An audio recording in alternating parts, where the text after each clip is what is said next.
I was telling him what I would be thinking about if I was still in my cycle of addiction. And we were at breakfast at like 6:15 in the morning. And I was telling him, I'm like, here's what I'd be thinking. I don't know what you're talking about.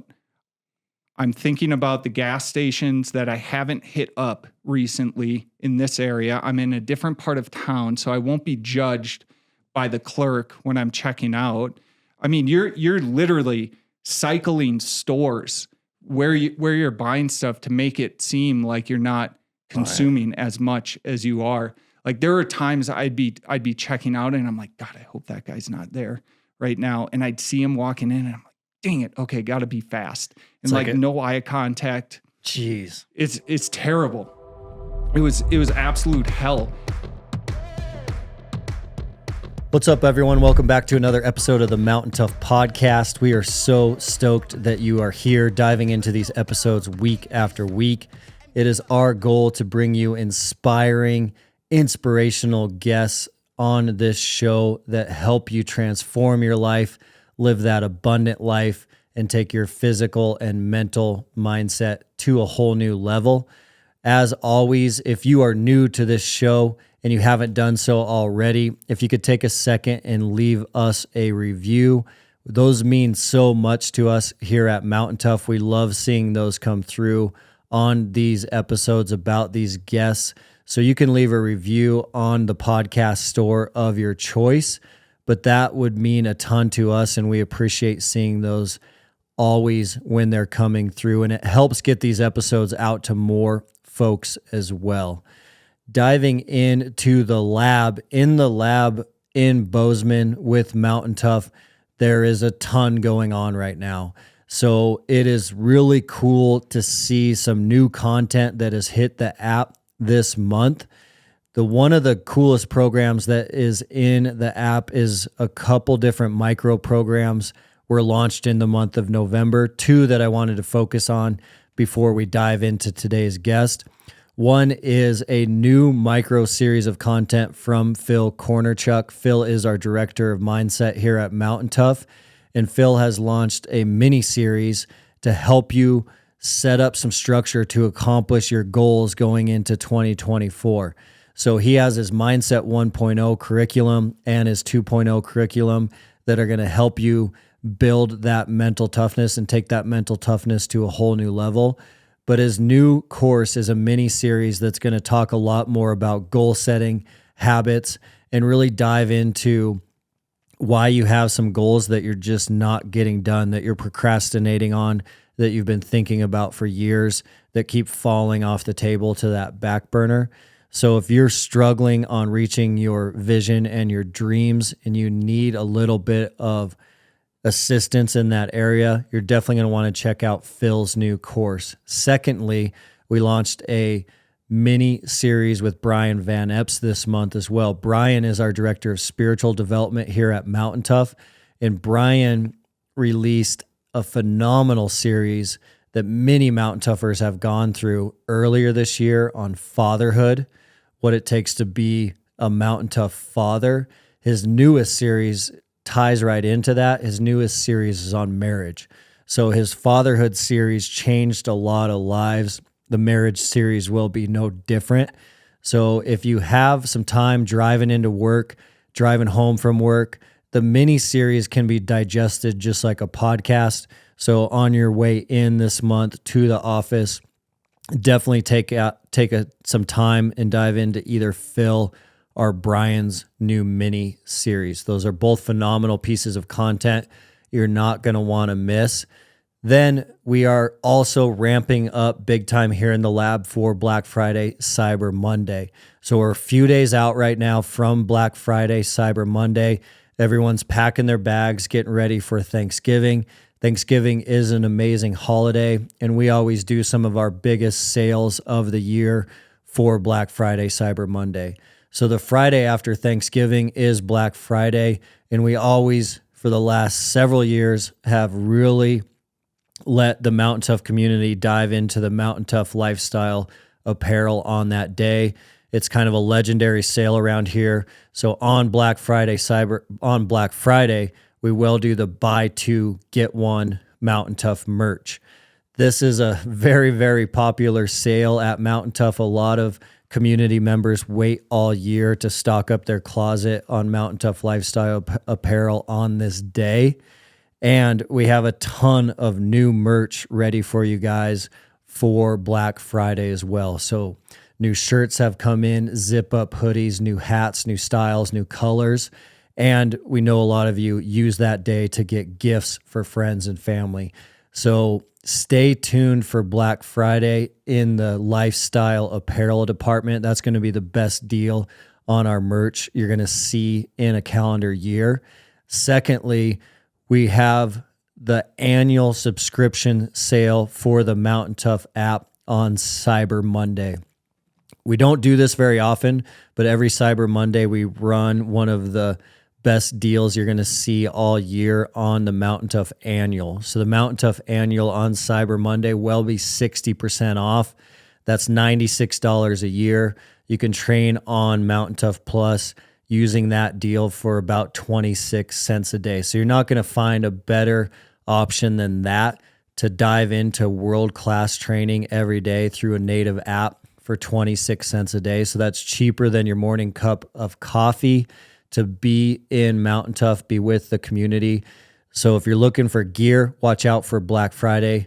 If you're looking to dive into Mountain Tough and the Mountain Tough subscription this year and get in the best shape of your life, not only the physical shape, but the mental shape of your life, you're going to want to take advantage of Cyber Monday. That's the Monday after Thanksgiving. You'll see all of that on mountaintough.com.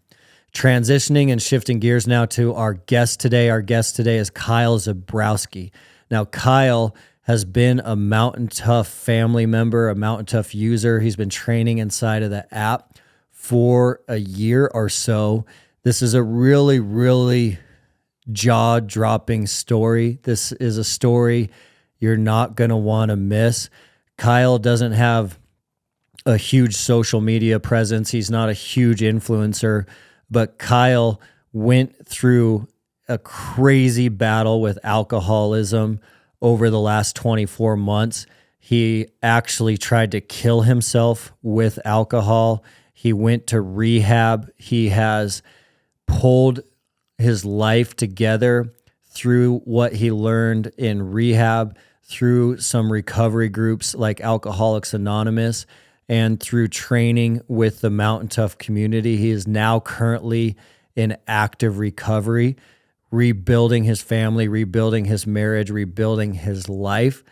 He does not skip a detail on how this alcohol addiction devastated his life and almost ended his life.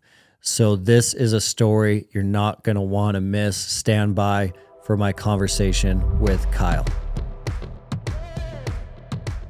Well, I guess I can just jump right in. And again, feel free to ask any questions along the way and kind of interrupt. For the most part, I've been really open about this story and this journey, but never in this way. And honestly, I'm not here. So the weeks leading up to this, I really sat down and questioned myself, not that I was going to back out of this, but what are my motives? Mm-hmm. What am I here for? And where I've settled, and I even thought about it today, this morning, and just really made sure that it was genuine. And kind of what I've decided, I don't care what you guys do with this audio, with this video. I would say my one ask out of this is just give me the raw files once it's done, because I think the value of me being here right now is to do this as a gift to my son and any future kids that my wife and I might have, mm-hmm. because we are at a point in our life and our journey over the last year or so and beyond where our wounds are still really fresh. And it's easy to forget the pain and the hell and the torture that came along with some of this. And so I feel like I'm at this unique point where like I'm close enough to the really painful things to remember it really well, but I've transformed enough and like began a new journey where it's like I see what's possible, and like my eyes have been opened in a new way. And so, in our plan for raising our children, we expect to make this, what I'm about to talk about, a normal part of conversation. Like, I don't want to surprise my kid with it. I don't want family to be surprised at all. Like, I'm not hiding this anymore. But it's still like, by the time my son, who's 2 now, gets to a point where he's going to start like remembering things, by that point, these will be scars that have healed over. And like, I can talk about them, but I don't think it will be as impactful. Whereas where I am right now is like it's a very real thing for me. Like I do still have nightmares, and we can get into that, but like I'm very close to basically what almost became the end of me. So where to start then is I think the best place is, I was looking at the calendar. I think it's actually like 9 months to the day that you and I met. Yeah. Salt Lake. Yeah. At the show, we were sharing a booth, and I think you came after like 1 or 2 days of the show. And I don't know if you remember, but our first interaction, you walked up to me and you're like, "Hey, I'm Dustin. I'm Kyle. Nice to meet you. What do you think of the app?" And I just looked right back at you and I go, "I haven't used it yet." And I kind of got like a slow nod, and then you turned away and started talking to someone else. And I was like, man, that's not a way to kick off with someone. I think I like wound up making up for it by the end of the show. But anyway, one thing I don't think, I'm pretty certain you didn't know, is that I was a person that was clinging to the edge of the cliff. Had no idea though. Yeah. And that's part of my story, is like the mask that I put on. Zach, who is a mutual friend of ours, he's my closest friend in Boise, and I just love him to death. He had no idea. Crazy. And so after the show, like in the days and weeks after the show, I fell into the deepest and worst cycle of my battle with alcoholism, to the point that there was a 2-day stretch where I was attempting to take my life with alcohol.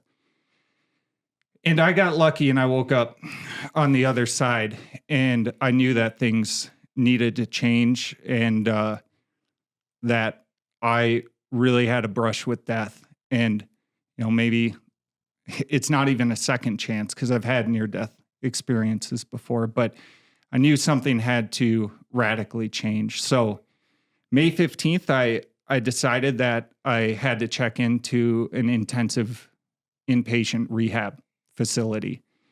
And so I'm actually going to kind of step back, because it's like we'll come to those like 28 days in rehab and what that meant and what that did to me.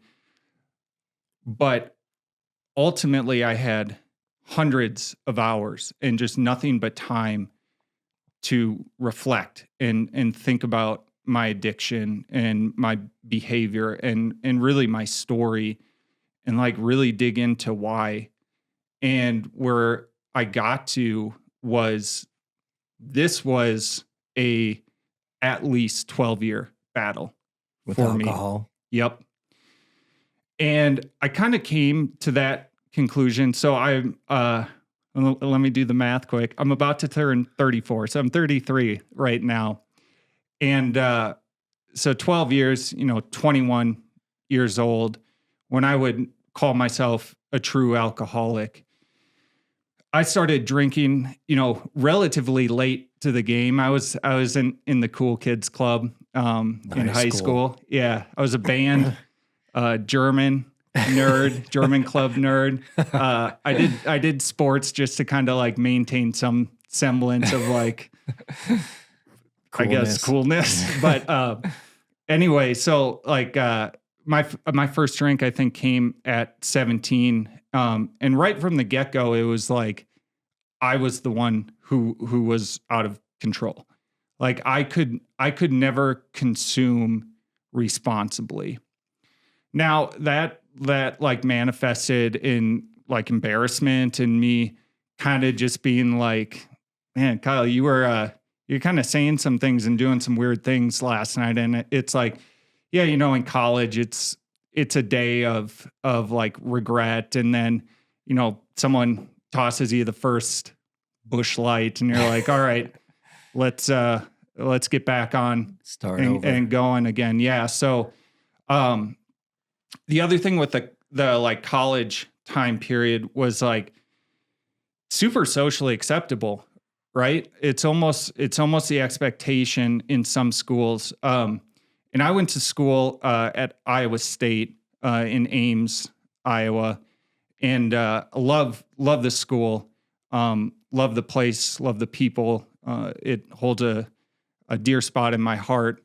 But I'll be honest, like a really bad drinking culture. It's like, part of the culture. Yeah. In a lot of American colleges. Exactly. Yeah. And, driving in here, I was kind of reflecting back on that time. And I was actually listening to a podcast that it just so happened they were talking about alcohol. And it's like, man, I remember the plastic bottles of Hawkeye. It's like $8 for, a ton of vodka. And it's just, reflecting back, it's bad and it creates bad habits. But I had friends who graduated and got out of it. But what I experienced was like during the rough part of the winter, where the sun goes down early and it's cold, it's windy, it's very windy in Ames. Mm-hmm. It's nothing much to do. So it's like all of a sudden you're starting to drink at 4:30 and just kind of like this creation of bad habits. So one of the things that I learned while in rehab was like, what's the equation for alcoholism? So I'm an engineer. So like kind of think that way, but you gotta break it down. Yeah. And they talked, oh, by the way, I think it's totally worth saying, sorry for the abrupt pause, but like I'm early in my journey here. I am not giving anyone advice. I am merely telling my story and my observations and, the emotions that I felt going through this. Mm-hmm. Like I think the one thing, and I'll say it at the end, but like if you do question or feel, or even have like a seed of a thought that you need help or you have a problem, like reach out to someone. It doesn't have to be a professional, just talk to someone. So I do want to say that because like I want to be very conscious about definitely not giving advice. Like I am so early in this. I just have to focus on myself. Just what you learned. Exactly. Yeah. And so what I took away and reflected on in my journey was there's really like three forces that lead to alcoholism. And alcoholism is, this might sound surprising, but alcoholism is a threshold that you cannot step back over. Once you have crossed in that threshold, you are there. I do believe that wholeheartedly from my story, from other people's stories, alcoholism and addiction as a whole. You mean like if you were to relapse, that's kind of that scenario where you're not going to go to one beer, you're going to go right back to 14 beers. Exactly. And I'll prove to you every time I reintroduce alcohol into my life, it got worse. The hole got deeper. And that's like that's just like marquee addiction behavior right there. Yeah. And so I'm at kind of fast forwarding now. I'm at a point where like I know alcohol cannot be a part of my life at all. In any way. In any way. Yeah. Yeah. And so, anyway, these three forces, one is genetic, right? People talk about that all the time. Like, yeah, my grandfather was an alcoholic and I have that gene. And so there's that aspect. You don't control that aspect, right? So it's there or it's not.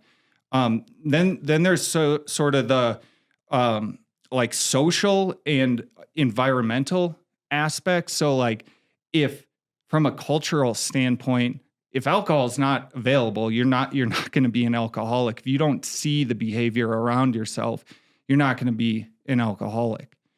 And then the final piece was like emotional / trauma. So you experience something that is just like intense and quite honestly, like probably more than an individual can handle. And if not addressed, like that can grow. So it's a numbing effect or an escape mechanism. Oh, yeah. And it works perfectly for that. Alcohol has a crazy power to do that. Yeah. But in reflecting back on my story, I believe I had all three in a very powerful way. There's alcoholism in my family, in my extended family as well. I went to school at a place that did have a big like drinking culture around it, and it was the norm. And then I had a 6-month period right around the time that I was 21, where up to that point in my life, I experienced 4 or 5 things that were like the most impactful and traumatic experiences of my life up to that point. And just based on the circumstances of how life was working out for me, I had to deal with them alone, and I wasn't reaching out to people. So I was separated from family. I was on an internship in the middle of nowhere, Iowa.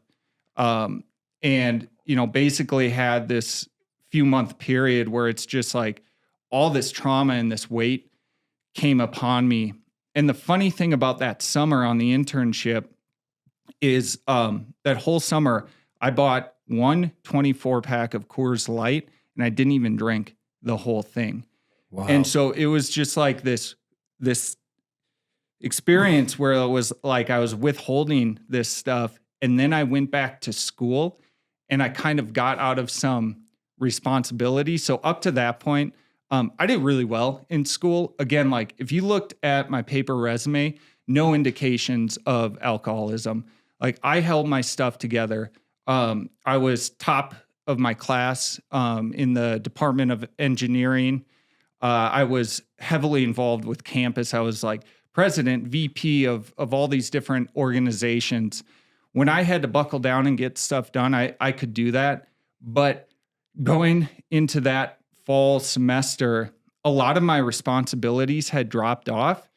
And I was basically sitting in a good spot where it's like that pressure and that overhanging like anxiety around getting a job that had kind of lifted from me because I had done so well up to that point.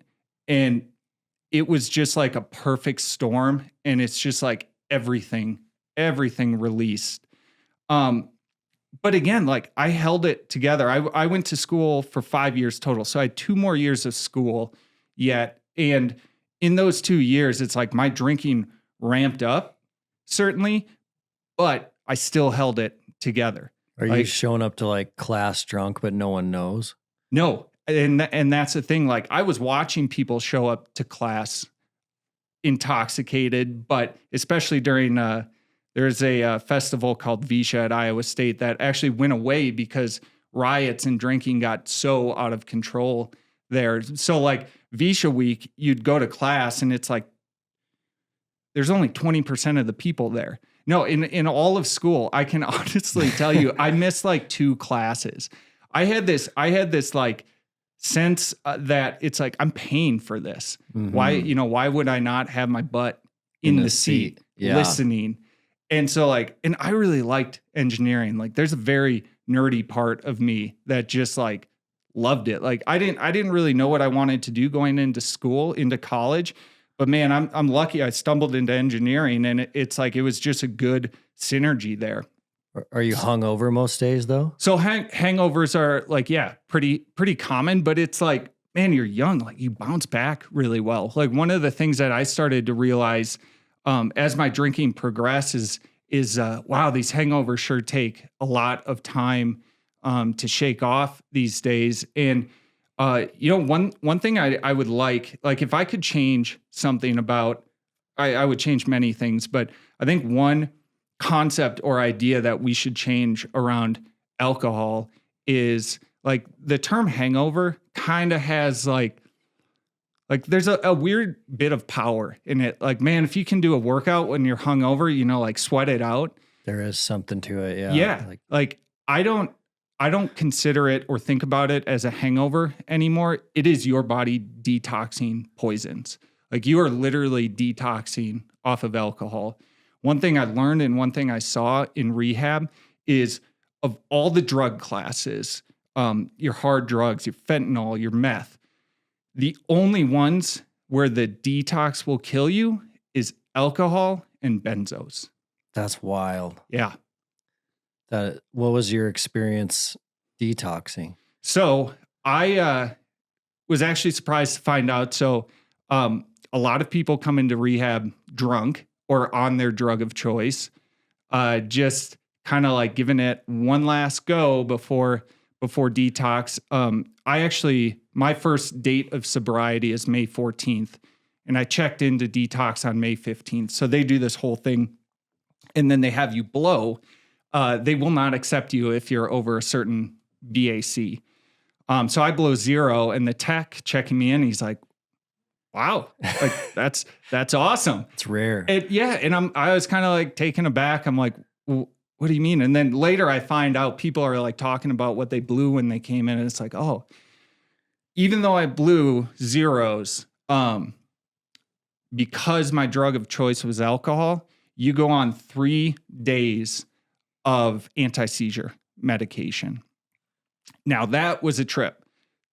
The 3 days that I can't tell you the drug name. I'm married to a pharmacist, but I can't pronounce or I can't remember any drug names. But this anti-seizure drug, it like creates this weird fog in front of reality. So like you can always tell people walking around their first few days, they're like, yeah, they're out. Like you have to wear a special wristband because you're a fall risk. And it's just like this weird experience where I can't distinguish the first 3 days, but I was basically getting into the program right away. My detox, like kind of looking at what my detox turned into, and this is getting into the cycles and how the alcoholism really started to play out. I was maintaining my responsibilities that I had to just by the thinnest margins. Mm-hmm. And so kind of like speeding through 12 years of intense struggle, what happened is I left school and my drinking went from a social aspect and shifted into isolation. And there was one day in particular, it was a Sunday, and my wife was in pharmacy school and she was off studying, and I was at her apartment, and I'm watching, at the time there was some Eagles documentary on Netflix. It's freaking long. It was like 4 hours long. And I'm laying there and I'm just feeling it from the night before. And I had a roommate that I lived with. We lived a couple blocks away from where my girlfriend, my now wife, where her apartment was. And I'm laying on the couch. I can't even tell you if my wife was there studying or if she had left and I was alone studying. But I went to like find something in the fridge. And it's like, oh, she has a bottle of vodka in the freezer. And I'm like, I know what'll take my headache away. And that was my first time drinking alone. Mm-hmm. And really first time drinking out of like your healthy drink schedule of like Friday, Saturday, recuperate Sunday, get back to it Monday. Daytime, trying to use it to fight some pain. Yep. And so I wind up drinking and walking out on the street. I don't even know where I was going. I wasn't headed back to my place, but I run into my roommate and his girlfriend out for a walk.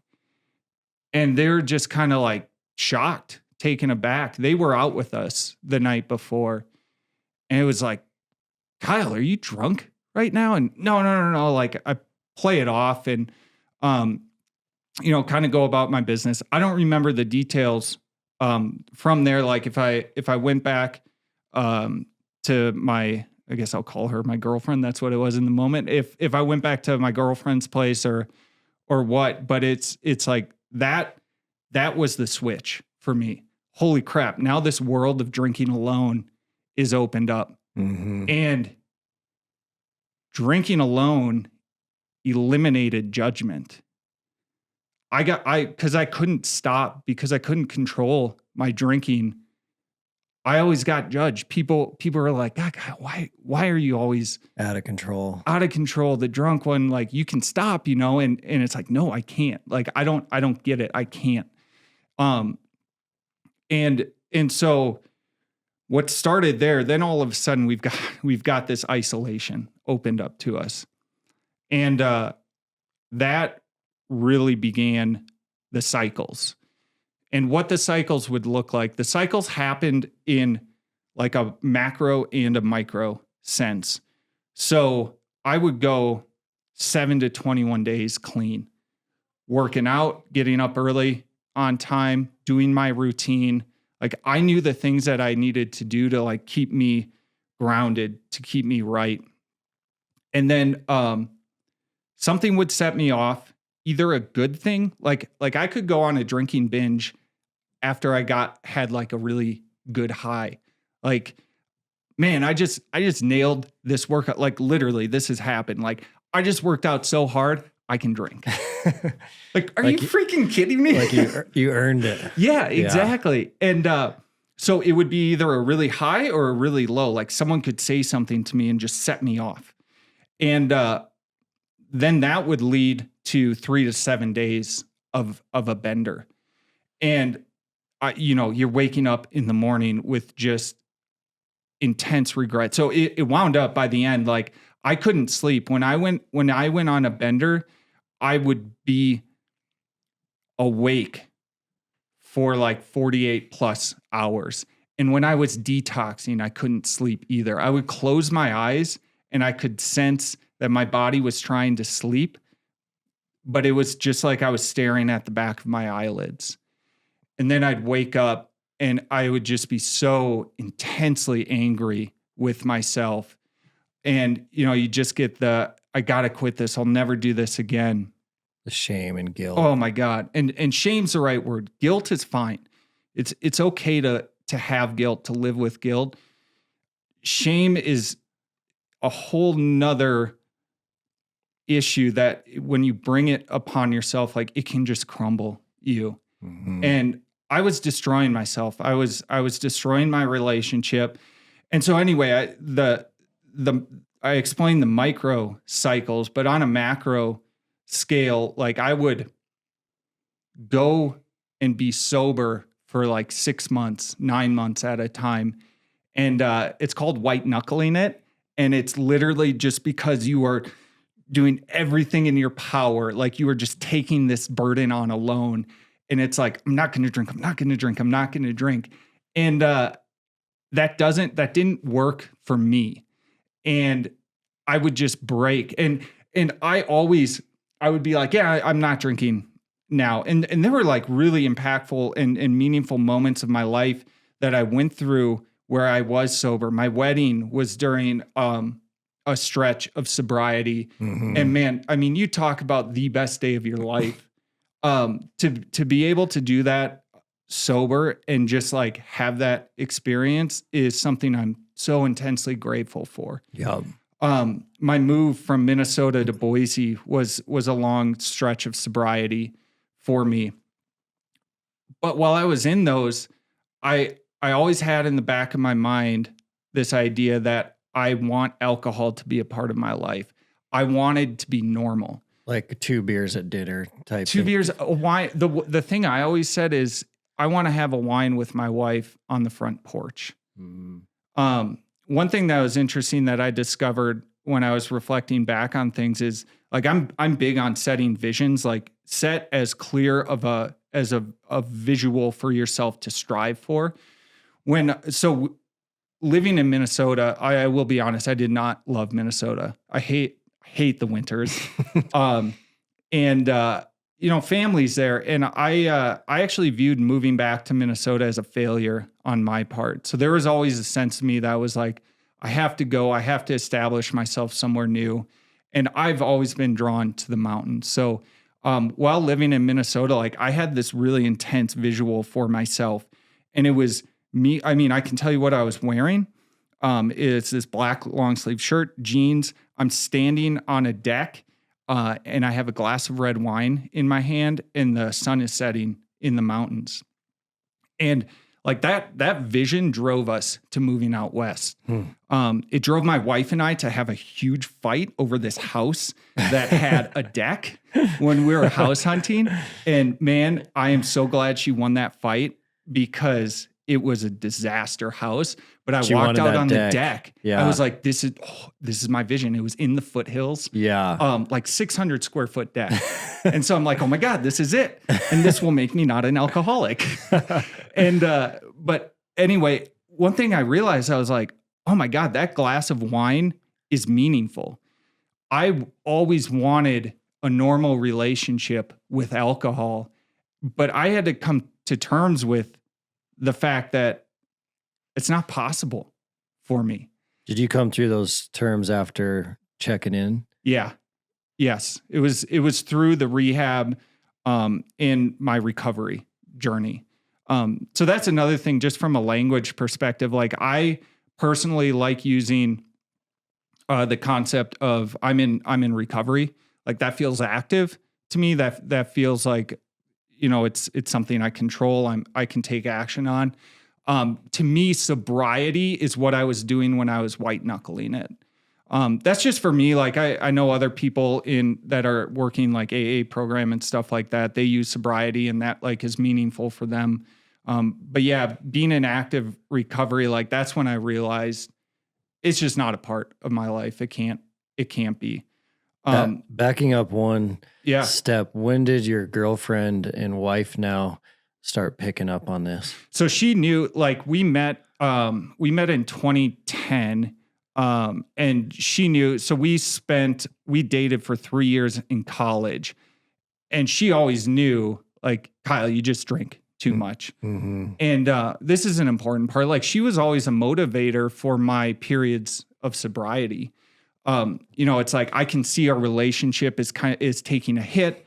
I want to better it. Like, she's just an unbelievable woman. And I knew pretty early on, like, this one's special. I'm going to do what I can to hold on to this. Not screw it up. Yeah. But she knew, like, we would drink together, and, man, she was just like, she's so normal.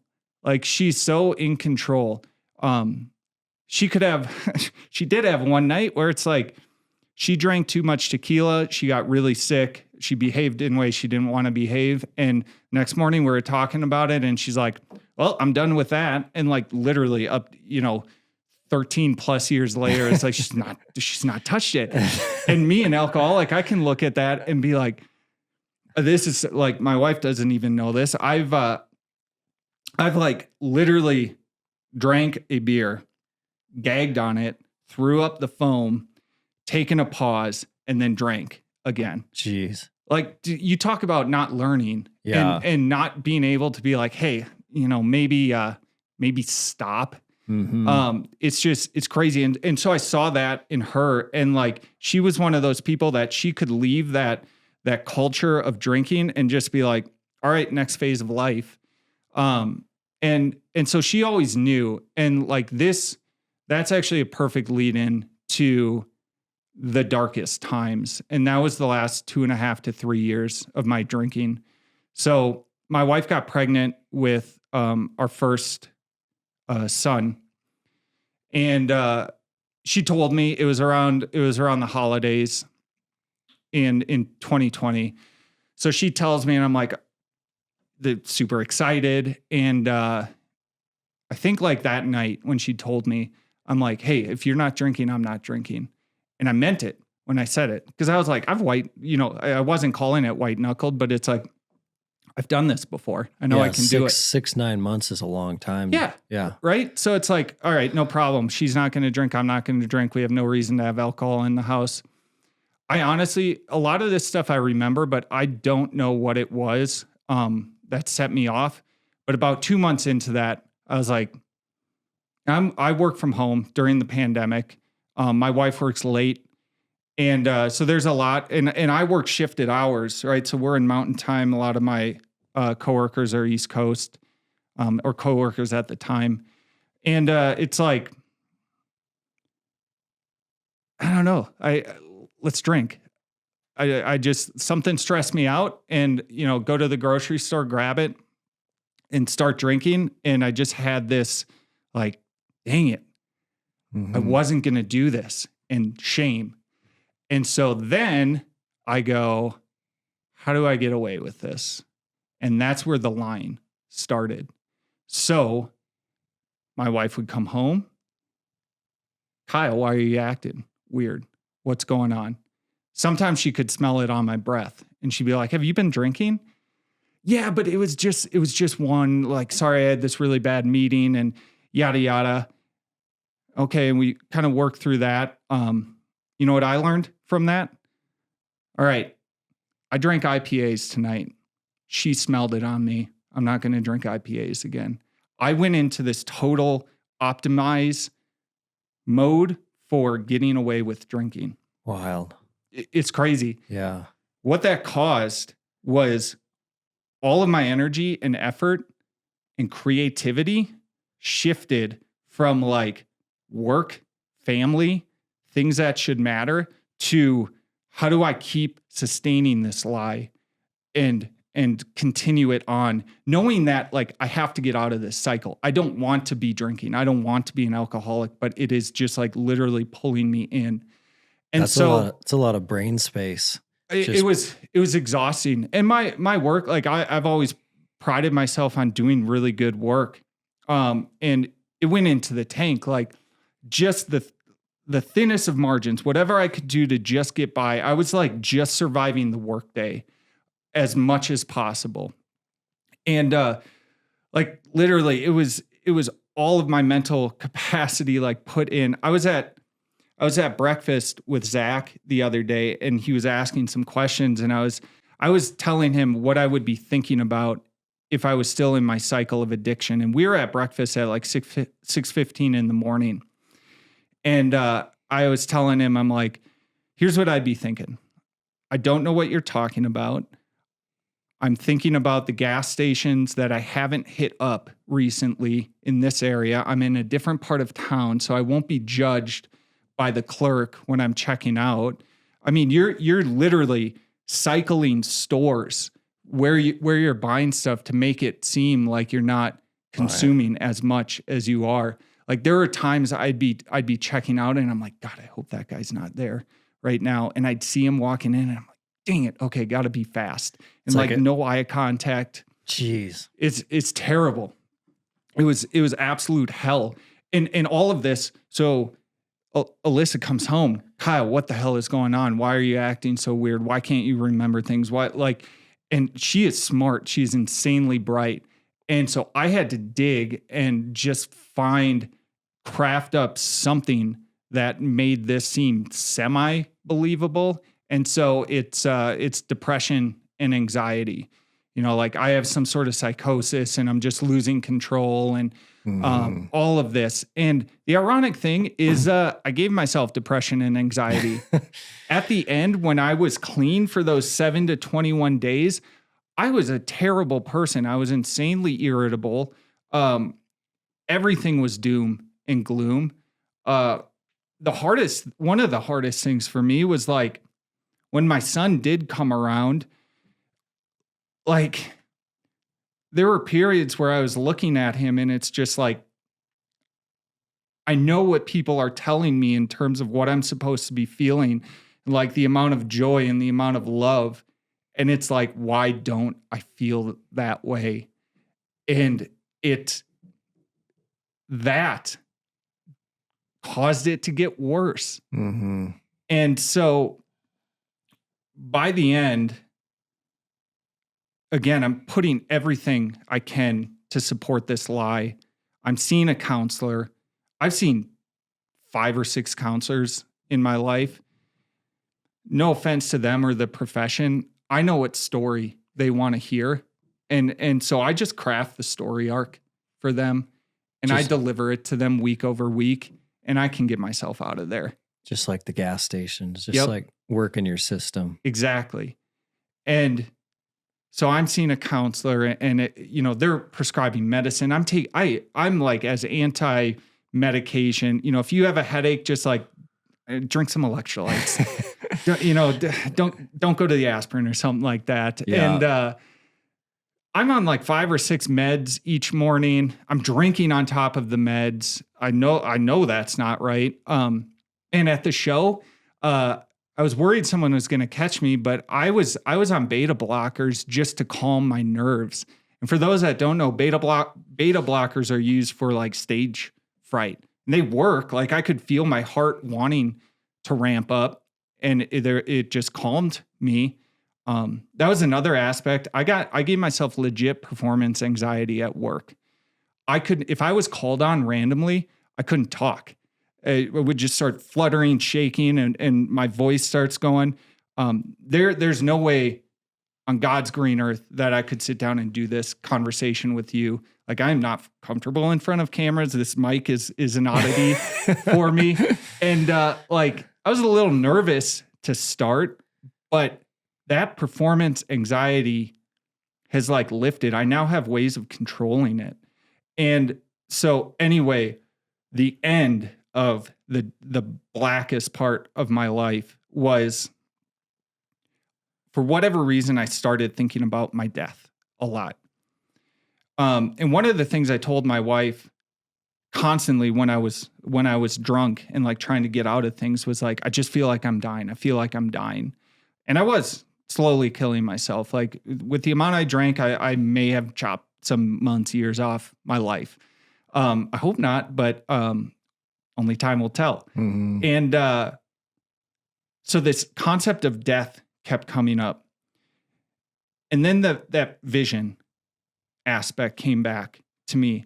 And I started having a vision like, okay, what is your best case scenario out of this? You beat this out. You beat this issue with alcohol. It becomes a normal part of your life. Yay, everything's happy. You and Alyssa live on with the family. And you're on your deathbed. And Alyssa's sitting there next to you. Are you going to die taking this lie to the grave? Or are you going to do like the worst thing imaginable and on your deathbed tell and admit to your wife of 60 plus years that, hey, remember that 3-year stint where we just like couldn't figure out what was going on? I was actually drinking. All the time. And that thought was such a gift. That vision was such a gift because it ate at me and it ate at me and it ate at me. Finally to a point where I'm like, all right, this has to be done. This has to break. And I won't go into details about how it broke, but I am forever grateful to my brother-in-law, Alyssa's brother, for he was in town and he had the guts to say during a drinking episode where he didn't know I was drinking, he's like, go to the hospital, get some blood work done. And we had encouragement like, yeah, you got someone to watch your son, go in. I knew full well they draw my blood. They're going to find booze. They could probably get drunk off my blood. Yeah. And I agreed to it. And it was a sloppy, dirty, ugly way to come out with the truth. Mm. But it's how it came out. And, we're sitting in the hospital and the nurse delivers the news. She's like, everything's normal, except you have a lot of alcohol in your blood. Was that part of the brother-in-law's plan, you think? I think he knew something was up. Absolutely. Yeah. Yeah. And, I'm just glad, like, this is a problem, not just with alcoholism, but like mental struggle is like people don't want to ask or people don't want to like interject. And it is a really hard and delicate balance, like asking someone like, are you okay? Yeah, I'm fine. I'm fine. It's like, no. Are you okay?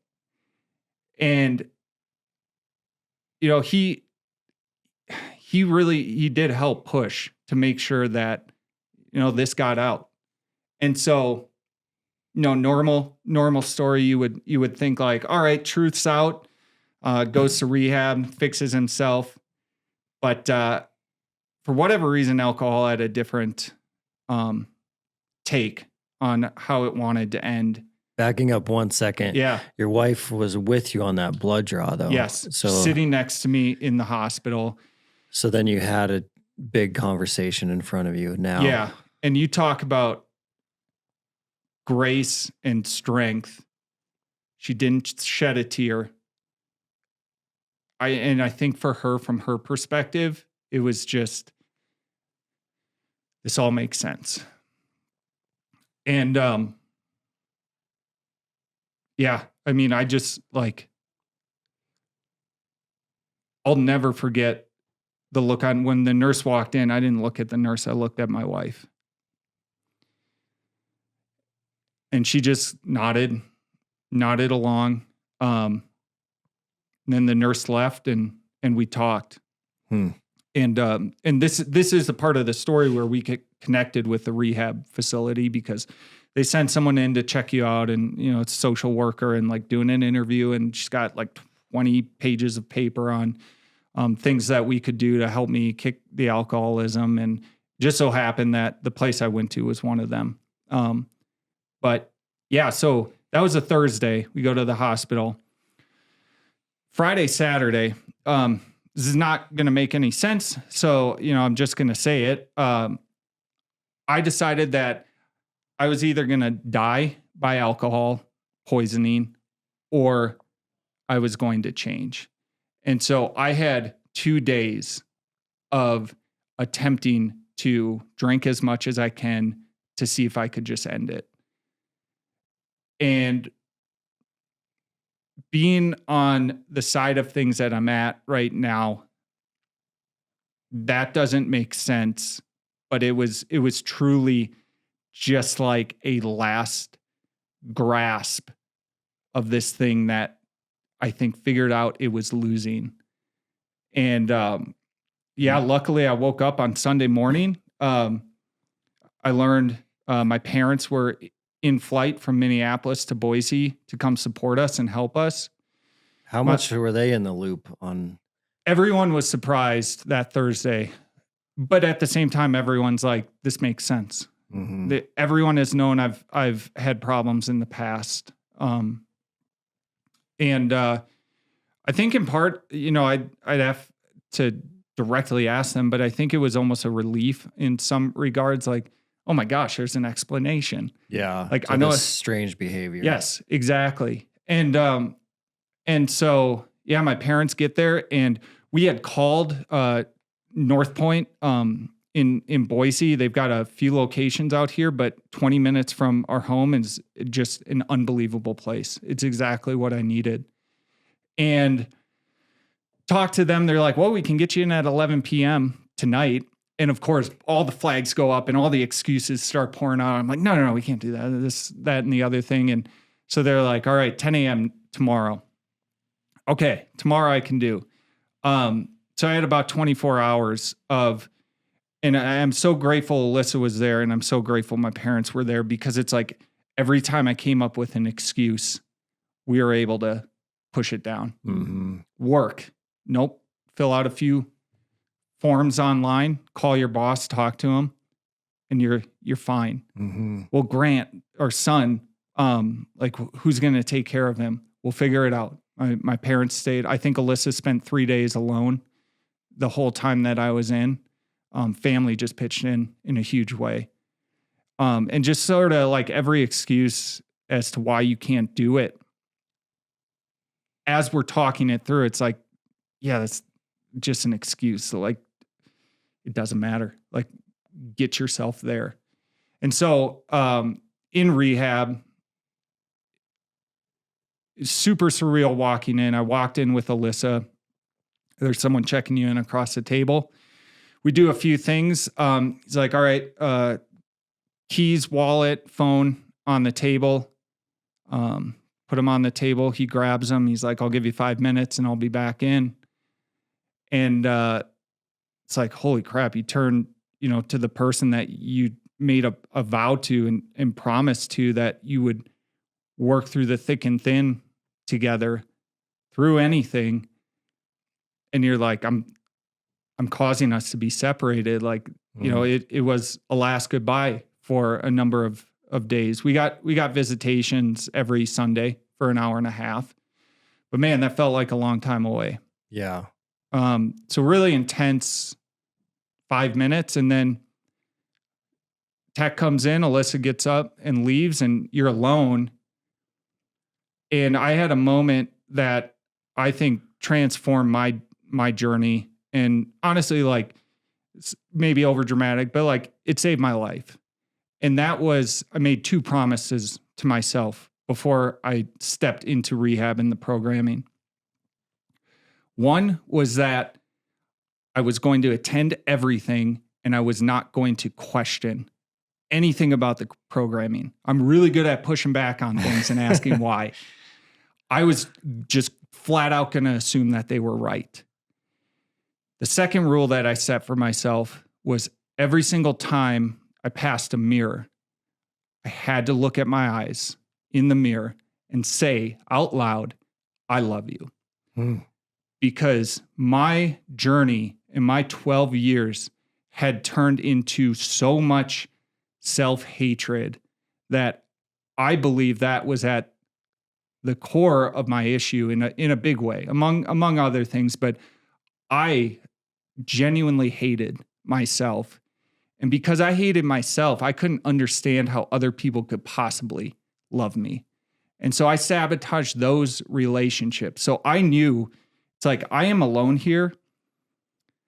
I am not doing this for any other person but myself. I need to get my relationship with me right. You gotta help yourself before you can help anyone else. Absolutely. It's crazy you thought of that, though. I feel like, I don't know why, but before even stepping out of that check-in room, I was like, all right, dude, you're gonna do these 2 things.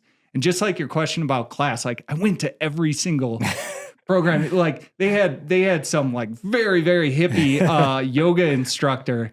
And I'm not going to lie, there are some fun things about rehab, right? Like, your responsibilities drop off for 28 days. Like, you are pretty much just working on yourself. Nothing to worry about. Yeah. And we would have yoga, and every once in a while she brought in this gong or these bowls. And she did this vibration thing. Like, I thought she was going to get up there and just start whacking the gong. She like would rub it in a circular motion at different like radiuses or radii, and then like, it would just cause this like intense vibration through the room. And literally all you did there was lay and shut your eyes. People were coming out of these sessions who are like, I saw the walls moving. Like, I saw, and it was trippy. Like, I'm not a very visual person in that sense, but you could feel like they would hit this certain tone, and it was just like, whoa, your body like kind of started. So we would, by the end, we were like asking for like, can you bring the gong on Friday? And so there was weird stuff like that. There was art therapy, which I'm like, man, I'm not going to be into that. But again, like, you step into it, and it's like, okay, what's your rule? All right, I guess I'm going to do it. Yeah. And then, it would impact you. And like, for me, one thing I realized with art therapy specifically was like, I was trying to put on this facade, this mask, and just project like everything's okay. Mm-hmm. Don't worry. Like, no one, the people closest to me, had no idea what was going on. And again, like, if you looked at like my career arc and like how things had gone in school, like man, things seemed really good, but they were falling apart. That's an insane thing about alcoholism is how you can keep that mask on. Yeah. That's crazy. Yes. No, and it's totally destructive because then you're like, well, Dustin thinks this about me. Like I need to maintain that. Like I can't show him any signs of like vulnerability or weakness, when really like vulnerability and admitting your weaknesses is like the key to growth in all of this. Mm-hmm. At least that's what I've found. And so, yeah, like rehab, the other thing I would say about it is like, you grow some really intense bonds, and genuine love for people. Addicts are amazing in a very interesting way. And, you know, I feel very blessed and lucky to have met the group and to have gone through with the group that I went through. Like, I think we had a unique blend in there and like really close and tight with a lot of them. But it's just 28 days. Like it's pretty fast. That's pretty short. It's enough. So 28 days, you know, it takes 3 weeks to form a habit. So they add a buffer week on there. I think the problem and the reason you get a lot of relapse coming out of rehab is you don't realize that now you're shifting your environment and you almost have this new window of time where like you need to reestablish your habits and your routines. So I got out of rehab and I didn't go back to work. I did what's called a partial hospitalization program. So I continued going to group therapy every single day, Monday through Friday, for many hours, and you know, continued work, self-reflection, things like that. But you're staying at home and you get to start establishing that new routine and the new relationship with things that had been triggers in the past. Yeah. I work from home professional. So I drank at home. Yeah. I'm not moving just because that's where I drank. So like I have this weird thing. Like I hear some people that are sober, they're like, just don't go to the same places, don't hang out with the same people. But it's like, well, with alcohol, it's accepted. It's all around. And like, you can do it. Like I did it in my house. So how do I separate myself? So I had to like re-engage with the environments and establish a new relationship. And I got that. So Zach picked me up from rehab. You know, that shows like what a good friend he is. I shot him a text as I was going in and basically said like, hey, I'm an alcoholic. I almost killed myself. I'm going in for 28 days. I think I get some phone calls. Jeez. And I'll give you a call. Because he had no idea. No idea. That's insane. Yeah. And I called him once while I was in. You know, you only get like 15 minutes a day. So it's kind of hard to squeeze like your whole list of family and whatnot in. So I called Zach, talked to him. And then I did call him twice because I called him. I'm like, hey, I get out on June 12th. Can you be here at 5:45 in the morning to pick me up? He's like, see you there. Man. And, you know, I walk out, picks me up, we hug, hop in the car. We're having conversation, just asking questions about it. But driving home, one thing I realized, I counted, it's 6 a.m. in Idaho, which is a conservative state. There were 6 locations that we could have stopped at, and I could have legally bought my drug of choice with no second judgment, I guess. On your first day home. Yeah. And I had this realization on the drive home. I'm like, oh, I'm just going to have to live with this. Like, I better get to a place where I like seeing alcohol or being in a place like doesn't break me. And guess what? I got to my Airbnb. So I stayed in Idaho Falls last night. I'm poking around the Airbnb looking for some stuff for coffee. And I opened the fridge. Like, coffee's not going to be in the fridge, but I opened the fridge just to see what was in there. 2 Tall Boy Rolling Rocks and 4 White Claws. And I just smiled, took a picture, shut the door, and was like, man, that was interesting. And it's everywhere. It's everywhere. Yeah. And you never know when you're going to get surprised by it. So like, you can't be so delicate. Like before, the way I would describe it before, it was with my like mental stability. It was like balancing a quarter on a wobbly stool. And like, you'd get it balanced and you'd be like, oh my God, don't don't breathe, don't touch anything. And then there'd be like one little disruption of the stool and it would fall. Except that quarter falling was like my life falling apart. Man. And yeah. And so like, anyway, I did the 4 weeks and then I went back to work. I was back to work by mid-July and like got really committed to AA. That was another part of this whole story. And AA also, most importantly, reintroduced me to accepting God and having faith. And so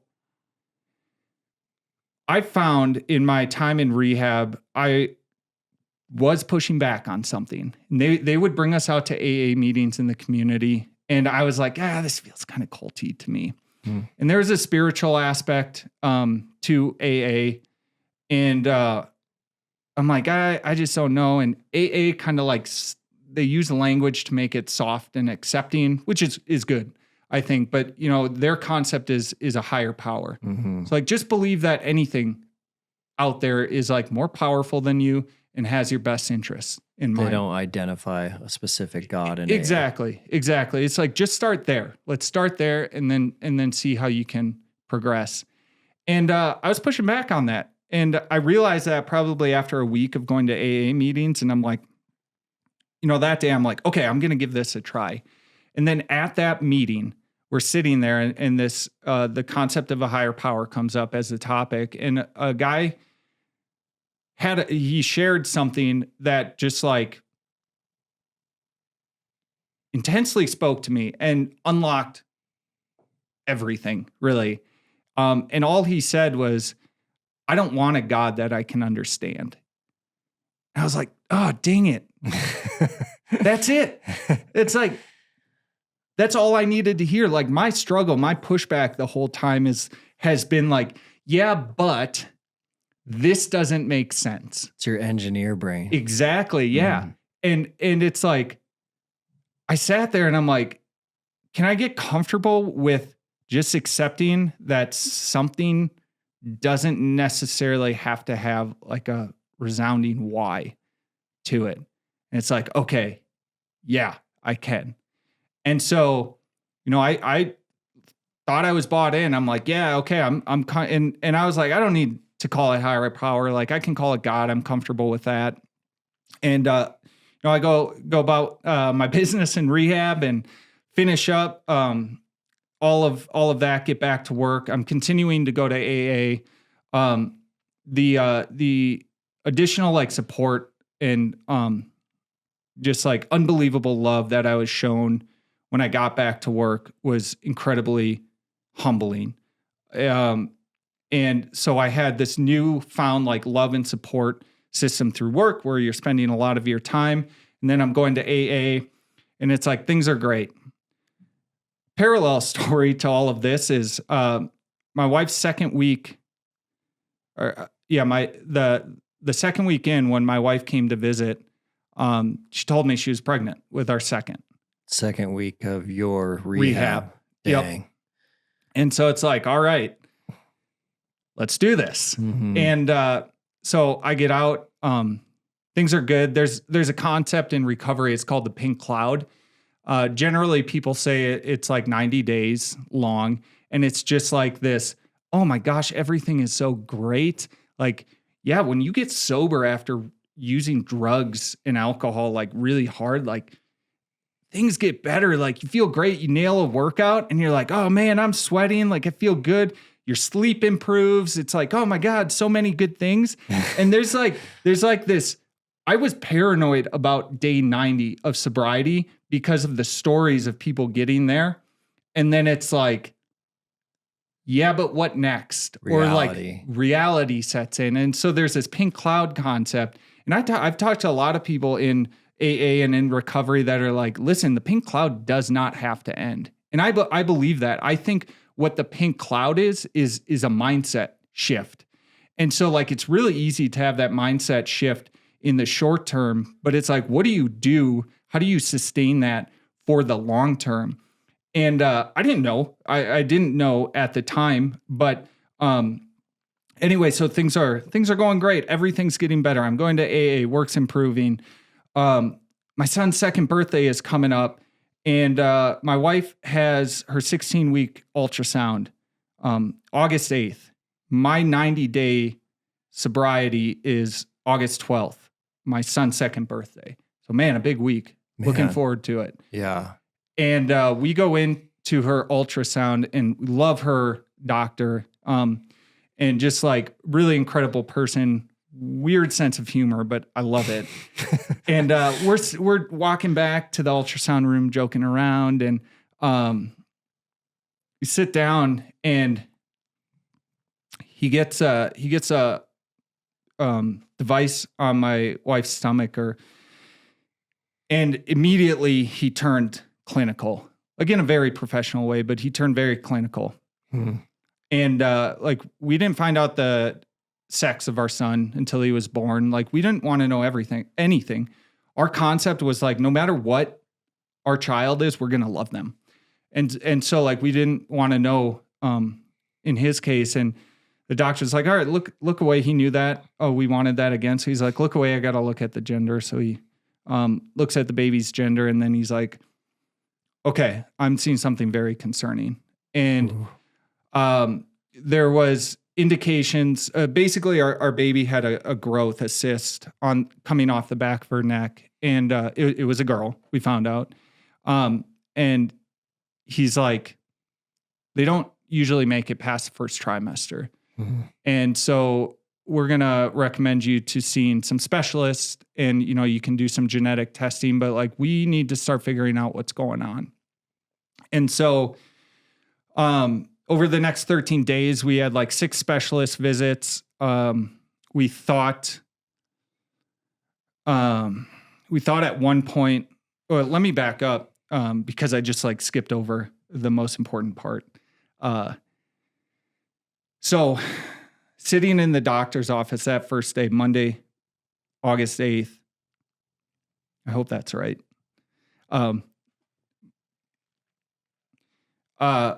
When his tone changed and he started saying, you know, there seemed to be some really not positive looking signs here, I kind of tuned out the rest of the discussion between him and my wife, because I was sitting off on my own. And I just kind of like had this moment where everything sort of zeroed in, and it was like, this is it. This is exactly what you deserve and what you had coming for 12 years of alcoholism, for 3 years of lying, for not being the type of man that you should have been. And this is God punishing you. Just as quickly as that thought ran through my mind, another one came, and I literally thought, no, that's not right. God always knew and had planned for this little girl to come into my life. And he gave me alcoholism and this 12 years of struggle and battle and these final intense 90 days of really getting yourself together so that you can be ready for what is to come. And it was just like, it was this weird moment where, you know, it's like, I don't know if God finally got fed up with me, where he's like, God, this guy keeps asking questions and like poking back at me. Okay, fine, dude, come over here. Like, see, this is all part of a plan. Get over it, get back to life. Like he hit you in the head. Yeah. Yeah. And it was just like, oh my God, I could not stand up and bear this load that we have gone through in the past, I think it's 15 weeks or so since that ultrasound, a little less, 14, 13, whatever. I could not have done that without having that time to really figure myself out and focus in on myself and what I need to do in order to support and serve others. And so, yeah, we went through, we did a procedure on that Thursday to like start some genetic testing, just because like we wanted to know how to prepare ourselves to raise this little girl. And had some insanely low odd complications from that procedure that had us back in the hospital on Friday. And the ultrasound tech puts the device up to my wife, and immediately it's just like, it's not good. Mm-hmm.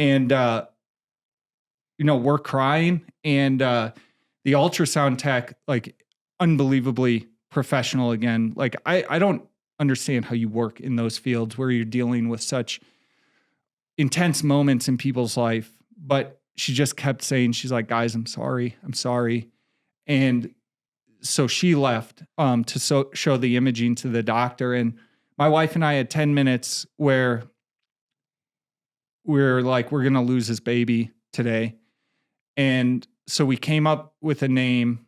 It was really impactful and meaningful to us. And it was a name like we hadn't really considered. So it's just like, all right, she's got a name, we're ready for this. And man, just like all of a sudden the door opens and the doctor walks in and he looks at us and he goes, "This is not over." And it was just like, man, if there were words we needed to hear, that was it. Right now, yeah. And so, yeah, we've been basically going back to the doctor every single week. They've been trying. It took them like 10 weeks to figure out even what's going on with her. She has something called Noonan syndrome.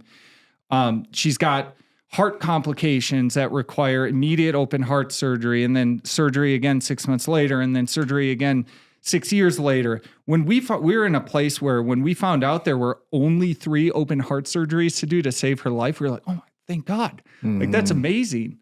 And like, just on every time we went to the doctor, it was like, there's something new to worry about.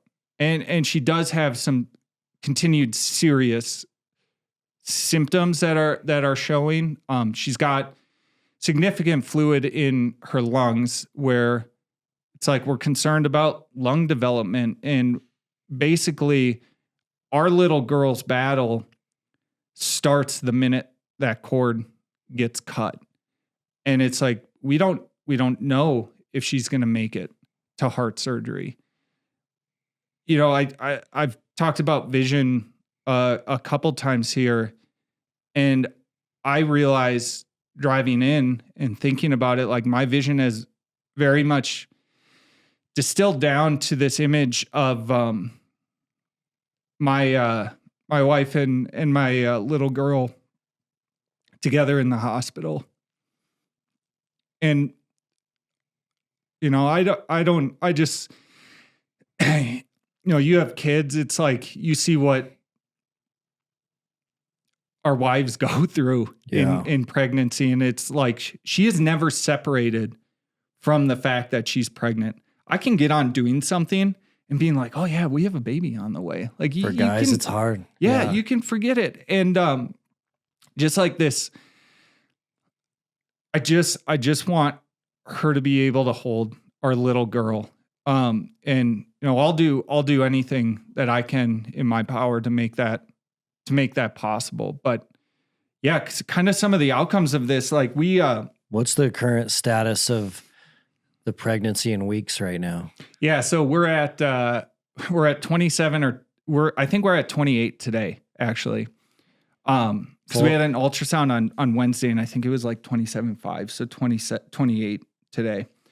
And because of the complications, like, our little girl has to make it to term. We met with a palliative care team in Boise because one important aspect, our girl can't survive in Boise. They just do not have the surgical capabilities there. There's only a few in the nation.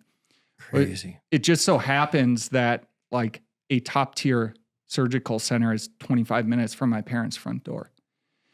And so it's like, all right, we're moving to Minnesota. And I told you before, that killed me the last time I had to move back to Minnesota. And this time I'm just totally accepting. It's like, that's what we have to do. We're doing it. And I don't feel I like it's just the way it's supposed to be. I don't know how else to explain it. And so, yeah, we're 28 weeks along. We met with the palliative care team because it's like, well, if something happens before you move to Minnesota, what are your wishes? And really our wishes are what I described. It's like, we want time with our little girl. Like we know that it'll be minutes or hours, but like we want that time with her. Like I never understood this before becoming a parent, but like how much intense love you feel and develop for someone that hasn't even been born. Mm-hmm. And it's like, you know, even if we are only given minutes and hours, like she is leading and she is living a purposeful life, and she's been a gift to our life.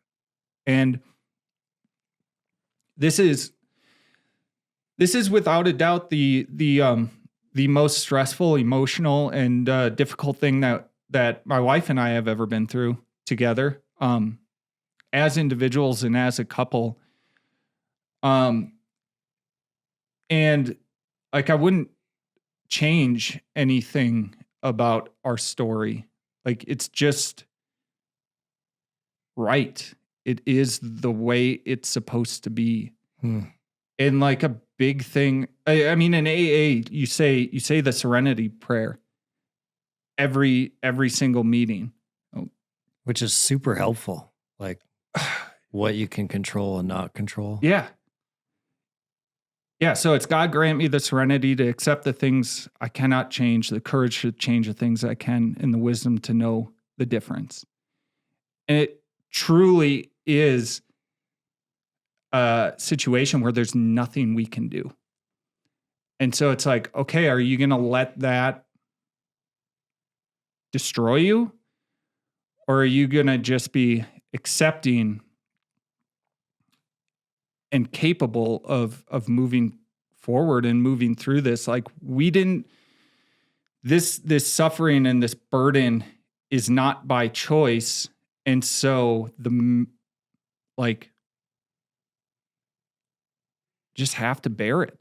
I mean, the alternative is, I mean, the alternative for me is death. Like, again, being dramatic here, but it's where I'm at with my recovery, reintroduction of alcohol into my life. You know, if I hit a point where I'm like, God, my nerves are just fried, like this is too much, a drink would calm me down. That's going on a road to a grave for me. So my alternative is death. And so yeah, I've made the choice that this is just the way it's supposed to be. This is like, you know, this is the forging of us as a couple, of me as an individual. And it's all exactly how it's supposed to be. It's pretty wild in hindsight to think about if this would have happened before you went to rehab. Oh my God. It's like I'm happy that it's not a reality I have to play out, but I would be lying to you if I said I hadn't thought of it. And like the easy thing is, easy answer is, I'd be divorced or dead. Like that's the truth. Yeah. You wouldn't have been ready. No. Yeah. Not at all. And it truly was like, alcoholism was training. Like looking back, alcoholism was way easier than what we're going through right now. But in a weird way, like the weight and the burden of what we're going through because of the faith in God and the idea that this is part of a plan, it feels less burdensome. It's like when we're on a fitness podcast, so I should probably tie it to that. It's like when you do a routine or an exercise with bad form, it's like, it's harder than when you do it right. You know that feeling like when you go to deadlift and like your form is right on and all of a sudden you just pick up really heavy weight. It's like, oh, holy crap. It's like, that's like kind of what I can compare it to. It's like our form is right, but our form is like the strong foundation in our faith. Now, I used to always be like super uncomfortable pray. I'm still not like a good prayer, but like I take time in the morning now and I just sit. And it winds up like just letting thoughts process and like I let myself feel emotions. Now that's one thing that I always ran from with in going to alcohol is like stamp down these emotions. Don't let yourself feel them. I was out on my archery elk hunt in Idaho, and I took a really long route back, and so I had a ton of time to think. And my mind got going to like the hospital and the idea of, is my son going to see my daughter alive? He is so in love with his little sister, kisses her every good night, talks about her all the time. And I'm thinking about this on my walk, and I'm like, dang, here comes I'm going to lose it. And I just like stopped and I just cried. But it wasn't like a sorrowful cry. Like it just emotion. It was cleansing. And like I got it out and it's like, all right, I needed that.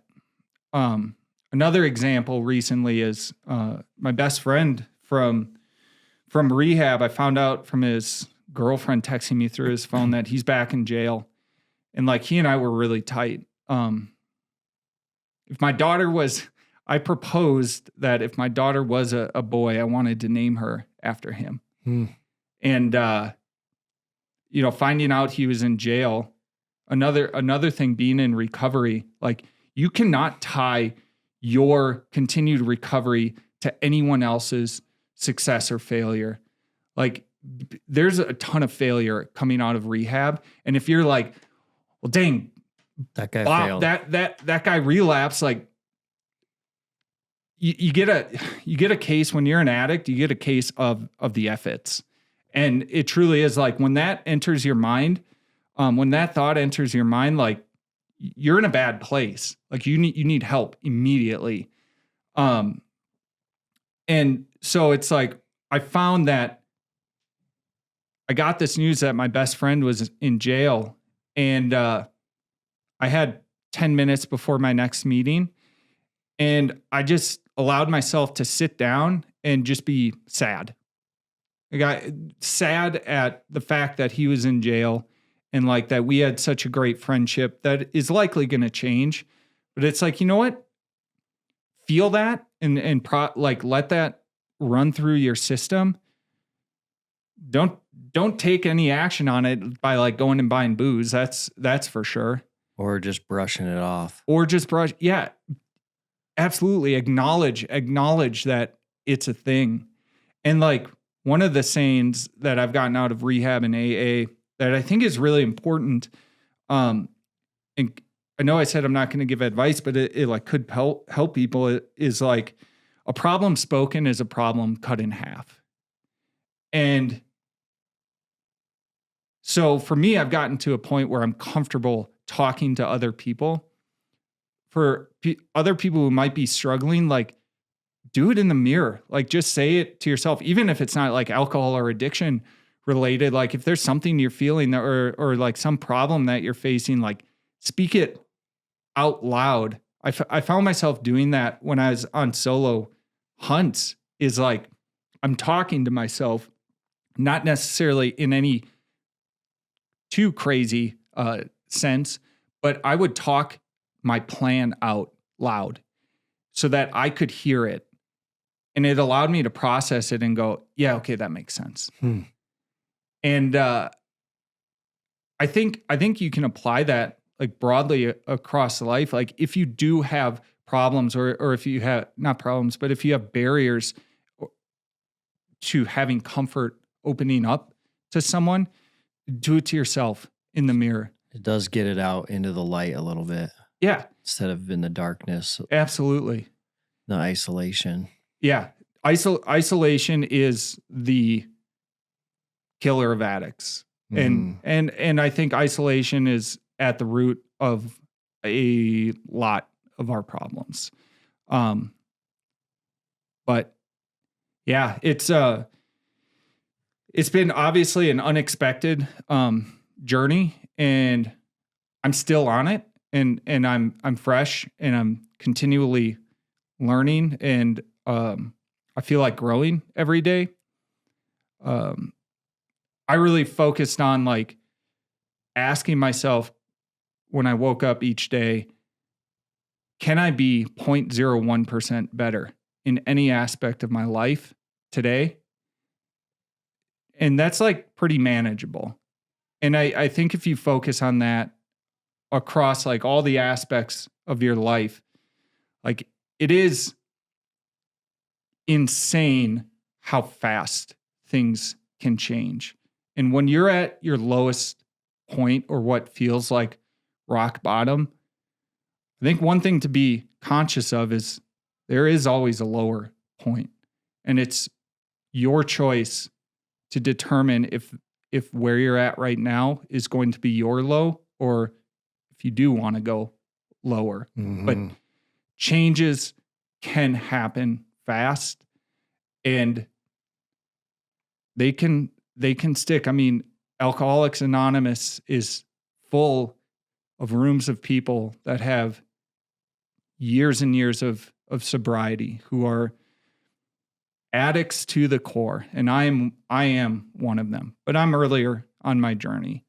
I think the one thing to say, like in closing, if people do feel that they have a problem, AA has an unbelievable app, and all you have to do is type in your zip code and it will show you the closest meetings that are running that day. And just maybe go and give it a try. I never would have before. I had to work through that barrier with my approach to rehab, but people don't have to take the same extreme approach to recovery that I took. Yeah. And, the AA app is free. Punch in your zip code, find a meeting. You'll find a room full of people that don't judge and are intensely welcoming. You don't have to say anything, just listen. There's just going to be people talking. It's like, it's a really scary concept from the outside looking in, but it's also a life-saving program and group of people. So a big part is also having a sponsor, correct? Yes. And that's another good part. Or another good point. So you can go to meetings and just sit there and listen. But it is encouraged to, and that's why I like talking about active recovery versus just sobriety. So what I mean, in more detail on active recovery is like, I have a sponsor. How did I get a sponsor? I literally said at a meeting, hey, I'm new to this. I need a sponsor. And some woman goes, well, that guy over there is good. Why? Hey, come over here, talk, exchange numbers. And I get his number and kind of had an awkward moment where I'm like, it was sort of like the dating scene. I'm like, so are we a thing or or not? And he's like, yeah, I'll sponsor you. And so I'm like, oh, cool. I have a sponsor now. And there's 12 steps. And, the 12 steps are readily available. And the sponsor's job is to guide you through those steps. And what that entails, it's like just you as the addict, you as the individual, you have to do the work. but the sponsor is there to kind of say, well, why don't you think about this way? Or, just to carry on those discussions. A lot of my active recovery with my sponsor has been, in a 4 to 6 hour time window, sitting down with him face to face and just like giving him my story, talking through where I've become. Honestly, my acceptance of God and my faith kind of like accelerated me through, because it is a spiritual program. The first thing that you have to do with AA, with addiction, is say, my life has become unmanageable. That's your first step. You got to admit it. You have to admit it, and you have to accept it. And there are people that show up to AA that are not able to get through their first step, but they're there. Mm-hmm. And so they have the potential. With my story, because I went through rehab, I had a lot of time to work and think on myself. I was able to get through the first steps after like a breakfast meeting with my sponsor. He's like, okay, you're on step 4. It's like, oh, okay. And then, there's a lot of writing. Like I have like 14 pages of like people that I have built up resentments against in my life, and just, pen to paper writing down. And one thing you realize is like, there's generally a common theme that runs through all of your resentments. And then in talking it through with your sponsor, you can kind of start to tease that out. Those themes. And address it. Yeah. And then really it's kind of like, make amends, apologize to the people that are appropriate to apologize to, and then kind of like maintain that cycle. And then, once you get beyond, once you get through your 12 steps and really have a good amount of recovery time, you can start sponsoring others. And that's really one of the foundations of the program, is service back to others. But again, you can't serve anyone if you're a mess, mm-hmm. right? So it's like, clean your side of the street, and then you can start serving others. And I'm intensely cautious about getting too involved with other addicts from the standpoint of letting their experience and their struggles pull me back in. You got some work to do still, probably. Exactly. And I had dinner last night with a friend of mine who has relapsed twice, but I was able to tell him, I'm like, no offense, man, like when you disappear for 2 weeks on your relapse, like I just kind of have to let you go. And I told him, I said, I looked in the obituaries for you, and I was very worried. And, I'm just intensely grateful. Like, I love this guy so much. And to be sitting across from him at dinner last night, like, did feel like I was with someone that I had accepted and thought was dead. Mm-hmm. But I can't let their struggles pull me down. Otherwise, the people that I love and care for, they're not going to get the best version of me that makes their life even better. Crazy. Yeah. Have you got to the step yet where you've had to go make amends to people? That's where I'm at right now. So That's gonna be hard. Yeah. And the interesting thing about, like, as you're writing out where your resentments live, like, I don't have a great memory, but I'm remembering back to like, oh, bully, like this guy picked on me in high school, and I kind of always held it against him. And then you're writing it, you're going through, and the key people in your life, the people that you say you care the most about, like, they're going to appear multiple times on your resentment list. And then, yeah, for amends, it's, that's the step that I haven't gotten into, but I've thought about a lot. And it's just like, I don't know how this is going to play into it. Like, do I just send them this and go like, sorry, that's not what I'm going to do. But yeah, it's one thing that we're learning through this process with our little girl is like, when you rehash and tell a story, it's like, you're pretty exhausted by it. And so like, we would get done with a day of doctor visits. And then, it's like, well, we got to call my parents. We got to call, your parents. And then we got to send the siblings a text and, oh, we got extended. And by the end of the day, we're like just totally wiped out. It's a little bit like that with thinking about like saying I'm sorry to people, because it's like, man, I screwed up this guy and that guy. But like a good example is I had a call with one of my best friends. He was in my wedding, our wedding. And I haven't talked to him in a long time. And we were intensely close in college. We went to school together all the way, starting in elementary school, but really formed a bond in college. And I'd lost touch with him. And so I reached out and we FaceTimed, and I was telling him my story. And for him, I apologized to him, not for like any specific action that I had taken while drunk, but for the fact that he was one of the first people to call me on my BS, and I blew him off for it. And so I, in that case, it's like, it wasn't, I'm sorry for being a drunk.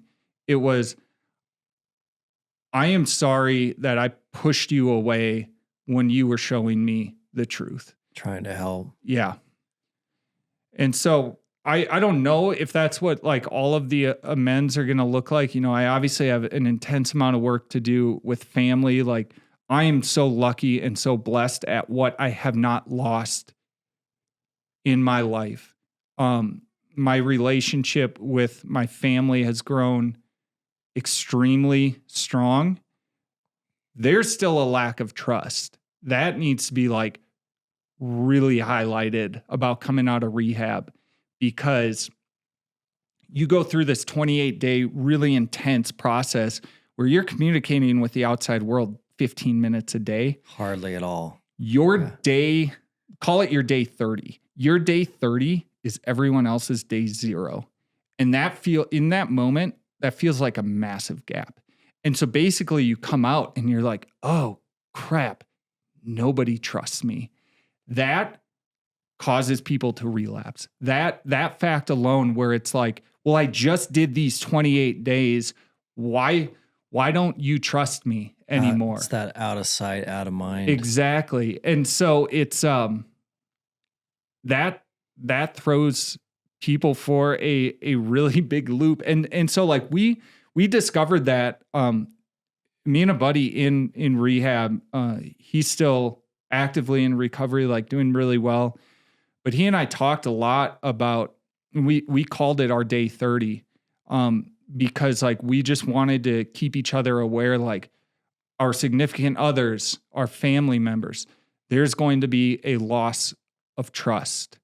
And I experienced that with my younger sister. She and I are really close. And I got out of rehab, and again, pink cloud, like I'm feeling great. I'm aware that I have trust to build up and like, action to prove that this is going to stick. And I can kind of tell in calls that my sister's like a little bit distant and whatnot. And finally she texts me one day and go, can we connect? Can we talk? And I'm like, yep, definitely want to. And I had an idea that she's really good at calling my bullshit. And she's done that her whole life. And so her and I connected, and she told me, she's like, I'm really nervous for you, knowing that and this was before we knew about all the genetic issues, but she said, I'm nervous for you knowing that another baby is on the way and all the stress that brings. She had 2 kids. And so she's like, I just know it. And like, I don't see you. I don't know if I can trust. Like she told me she didn't want to get too close if this was going to hurt again, because I've hurt that relationship really bad. And so we talked for like an hour and a half. And, by the end of it, and I just kind of told her, like, the big thing in that conversation was like, the thing that's different now is like, God is at the foundation of this. And that wasn't the case before. And just in talking through that and like seeing that I have had this major mindset shift that isn't manageable for 7 to 21 days. Like this feels like a new me. And she was just like, I can't believe this. I'm so happy to hear that. And I didn't get her trust back in that call, and I didn't want to or expect to get her trust back in that call. It takes time. But our bond grew like even tighter and even closer.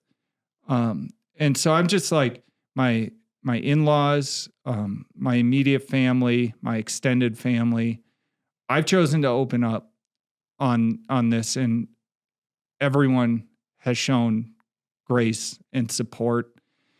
And it's humbling because they don't have to. I know addicts who have to lose everything, literally car, job, family. It can be all gone if you want. Your life too. There's a filtering effect to being an addict. Like not all of them make it to this point because you're dealing with toxins. You know, and so a ton die. And like, I'm not willing to give those things up. I'm not willing to lose any of that. And just the amount of growth and improvement in relationships, improvement in my own mentality and my own like love for myself. Like I'm able to laugh at myself more in like a positive way and just be comfortable with mistakes that I make and be like, yeah, well, that's all right. I'm still worth a guy worth loving. I was physically abusive with myself. I usually opted for the open hand slap across the face because the couple times that I closed my fist, I did give myself a black eye. Jeez. And then my career profession is being on video calls. And so then it's like, yeah, I took a knee in the jujitsu gym, should be gone. Yeah, it was a bummer. It's like, no, I was in the freaking kitchen losing my mind and I slugged myself in the face. Jeez. Yeah. That's wild. Yeah.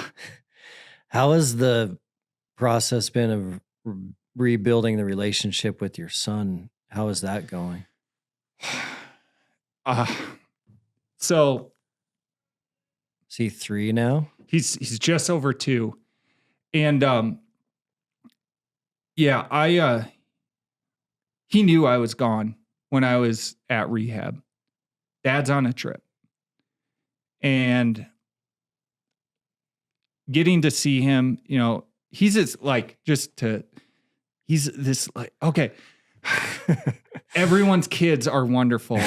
And but man, my son is adorable. But he truly is like like logically speaking, he is a perfectly average baby. Like 50th percentile in everything.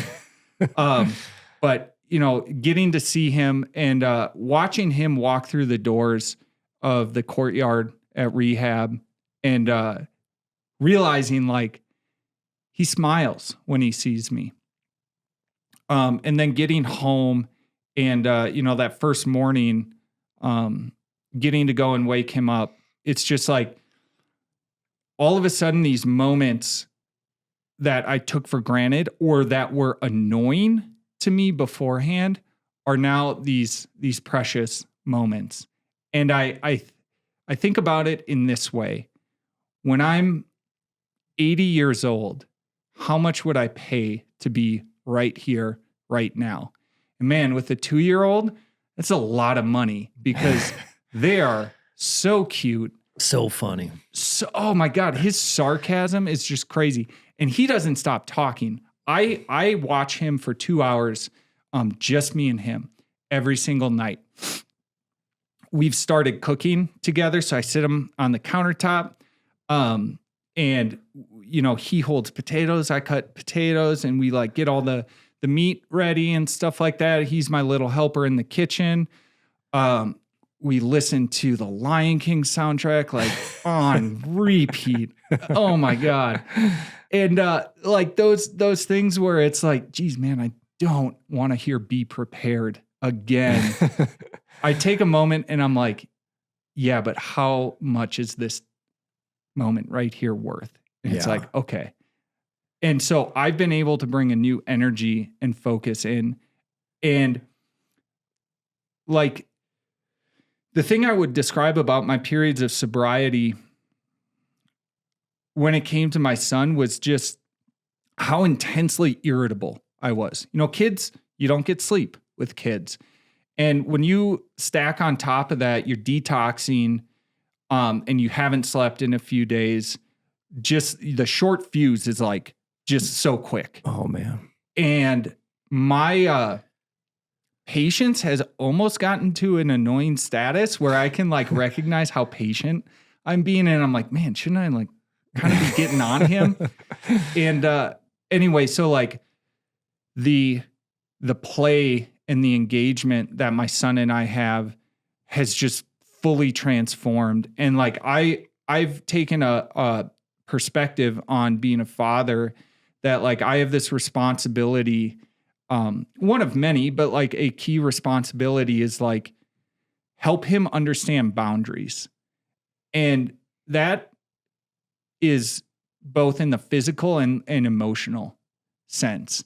So it's like we, if like I like roughhousing with my son. Like I think it's a ton of fun. And, as long as he's laughing, it's like things are good. But I like him pushing himself physically in that manner and be like, it's enjoyable to do that. But then, that's like constrained to the rug. Then when we're at the dinner table, there's like a different set of boundaries and behavior. Yeah. And I didn't have the mental capacity and creativity to even think that way before. I was just surviving. And so now it's like I get to challenge and think about how to become a better father and just be so much more present that, I left yesterday. So I drove from Boise to Idaho Falls. And I told my wife, I'm like, hey, I'm going to leave when Grant's down for his nap. I really want to put him down for a nap. And so she kept him up a little later to work within my work schedule. And I go and read him a story. And like he puts his stuffed animals away, puts the book away, comes back up to me. And we sit there and we say prayers, just blessing everyone in our lives. And then it's usually, okay, a kiss and then lay down to sleep. And all of a sudden I realize I'm like, he's clinging a little harder right now.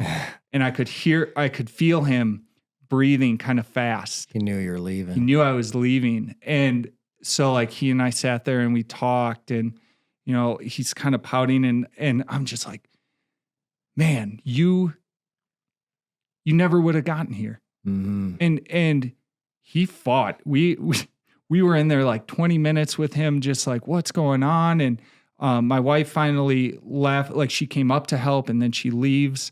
And then I'm there just talking to him and he was hilarious because at one point he goes, Dad, I want to go bear hunting. And I'm like, bear hunt? We haven't even talked about bear hunting. Like what, where did this come from? And all of a sudden, I don't know what I said or what I did, but he just laid down and I put the blanket over him and I walked out. I got downstairs and my wife's like, I don't know what fairy dust he sprinkled there, but that was amazing to watch because she's watching on the camera. And it's like, I never would have gotten there. I would have thrown the towel in and just had my wife who is pregnant, a high risk pregnancy, dealing with a lot of stress and strain on her body. I would have been like, you go take care of it. Mm-hmm. And in this instance, it's like, no, I'm able to hang out. So like he would, it warms my heart that he has a hard time when I leave a little bit. And then I'm not even to the interstate in Boise and my wife texts me and she goes, there's something going on with you and Grant. Like a minute after you walked out the door, he woke up screaming for you. I'm like, yeah, I don't, that like makes me sad to hear, but like, yeah, there is that we have an unbelievable connection right now. And it's beautiful. And I know like one thing about parenting that I've come to learn is like parenting is really about ultimately letting them go and being contributing. Like they're going to leave at some point. It's going to happen fast. Yeah. And so just like my hope is just that I can do the very best that I can to set him up. When I was going into rehab, I spent about 20 minutes on my knees with Grant while he was playing around. And my dad was there at this time, and it was just us three. And I was just like, I don't want him to ever have to deal with this. I don't want him to ever have to go through this. And I had a counselor say something to me that really was impactful. She said, you need to give your son the choice to be an alcoholic. I'm like, what do you mean by that? Like, that didn't make sense. And she said, well, if you continue down this road and you just show him how to be an alcoholic and he has the genetic makeup for it. And the trauma from it. That's all he's going to do. And that's all he's going to know. Whereas if he grows up not even connecting with or understanding that like dad drank, dad never drinks. You know, he then has the choice. Like, I'm not ever going to be disappointed. My prayer is that he's a normie like his mom and can handle his alcohol. Like that is my hope for him, but that might not be the case. So then what I can control is show him the best example of a life that, you know, proves that you can live with it. I'm an addict. I'm never going to move outside of that definition. I am an addict, but I'm comfortable with that. And I'm accepting that that's always going to be there in my life. And you know, I hope to be proof to him that like you can live a wonderful, meaningful life as an addict. So it doesn't have to be this crutch. It doesn't have to be like the defining characteristic. Like it can lead to the defining characteristics of who you are. But it's a part of me, but it's not the part of me. Mm-hmm. You can be in active recovery. Yeah, absolutely. Man, what a crazy story since I saw you last time. I know a lot's happened in 9 months. That's insane. Yeah. And I just want to say, like, you guys, so I got into the kettlebell program like 2 weeks before the end of my drinking. And like I went into rehab and we had to set goals every single morning. 2 goals. One of my goals every single day, exercise. And they just had this tiny little gym like here to the wall and a rowing machine. I don't think I can ever do a rowing machine again in my life. And so it's like, okay, that's what you have to deal with. And I don't know, like I was able to get like creative and, you know, with a lot of like the stuff I learned in the kettlebell program, I'm like, okay, lunges, like if you do enough, even without weights, they start to suck a lot. And burpees, holy crap. And we got to a point we did something once a week, the last 2 weeks. And we called it the prison card workout or the deck of card workout. I'm sorry. And what it was we would take a full deck of cards and have someone flip a card for us. They'd shuffle it, then flip. Hearts were squats, diamonds were lunges, clubs were bear crawls. Like you start standing up, you bend down, touch your toes, walk your hands out, do a push-up, walk back, stand up. That's one. I don't know if you guys call them bear claws, but bear crawls, but that was clubs. And then spades were burpees. And we would do the whole deck of cards. And then ace was 15, not 14. So I think it was like 135 reps of everything. Oh. And I was getting into summer in Boise, and all they had was a small little patch of artificial grass. And so we did it on there, and we would just like rip our hands up because the heat of the sun was, but it was, man, you talk about just like, and every time I got through that workout, and I think about it often, is like, this is easier than alcoholism. Like I can do this. Like I can just keep doing this. Yeah. So like fitness played a big part in my recovery just from like how I was feeling. I lost 20 pounds from the time that I went in to like, I don't really weigh myself a whole lot anymore, but I kind of got curious and I stepped on the scale and I'm like, oh, something's wrong with the scale. And I found out like, no, I had just literally dropped that. All those extra calories. Yeah. It was like I look back at pictures from the expo and I'm like, I have a chubby face. Yeah. So it was wild, but like fitness played and plays a key part in my recovery. Now, the difference is if I miss a workout, I don't go, F it, I'm going to get a drink. Or if I have a good workout, I don't go, I deserve celebrate. That. Yeah. I celebrate with a pint of ice cream now. Talenti needs to like give me some stock or something like that. Sponsorship. Oh my God. But yeah, so it's just like, find your different outlets and things like that. And like, don't let those highs and lows like carry you off like I used to. But yeah, like fitness is just like, it's such a key part in this. And again, back to the, like, can you be 0.01% better? Like for some people, that means get off the couch and go for a walk today. Like just do something. Yeah. And that was in this dinky little gym, they had a small whiteboard and I decided to write something on there before I left. And I think this might be controversial, but I think it applies to a lot of what you see with relapse in the recovery space. And I just wrote, stop making excuses, just do something. And I think about that a lot. Like I don't really look for or make many excuses anymore. Mm-hmm.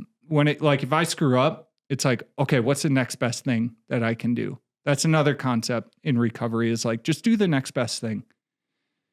Just one step after the next. Yeah. Don't get too tripped up on the future. Don't get looking too far ahead. But, 2023 is such a wild year for us in so many ways.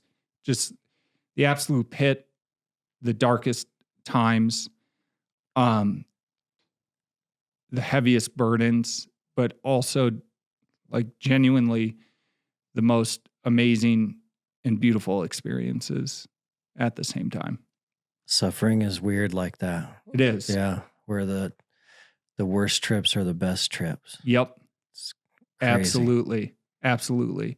And that's like, it's kind of another reason I wanted to talk here. Like one of the things I'm fearful of is like, and this would happen when I was white knuckling it, is you get 21 days out from drinking. You have a few good runs, weeks of working out and feeling good. I told you I didn't have a good memory. I would forget about how crappy I felt in the mornings while I was drinking, everything. And so I would go, you know what? I'm okay introducing it again. Mm-hmm. Like there's a part of suffering where like you forget some of the pain. And so like I want to continue. For me, my continued reminder is attending my AA meetings, talking to people about it, and just kind of like even when I'm driving alone, like this might sound weird, but it's like glance over at the passenger seat, be like, no, there's always an addict. Yeah. Right there and right with you. And it's okay. Thanks so much for sharing that story, man. Yeah. That takes a lot of courage. Yeah. It's been, I don't know who's going to listen to this that I've opened up to in the past, but, I mentioned this a little bit, the love that I've been shown from colleagues, from friends. Like generally speaking, I don't have coworkers. Like I do have supporters and I have friends that I happen to work with. That's awesome. Yeah. And so that, I mean, you spend so much of your time, thinking about doing your work. And I didn't think I would have that support before I went to rehab. But like my boss specifically has been incredible. And he says something that I think sums it up really well, because as we've shared this story, people are like, I don't know what to say. And that is perfectly understandable and fine.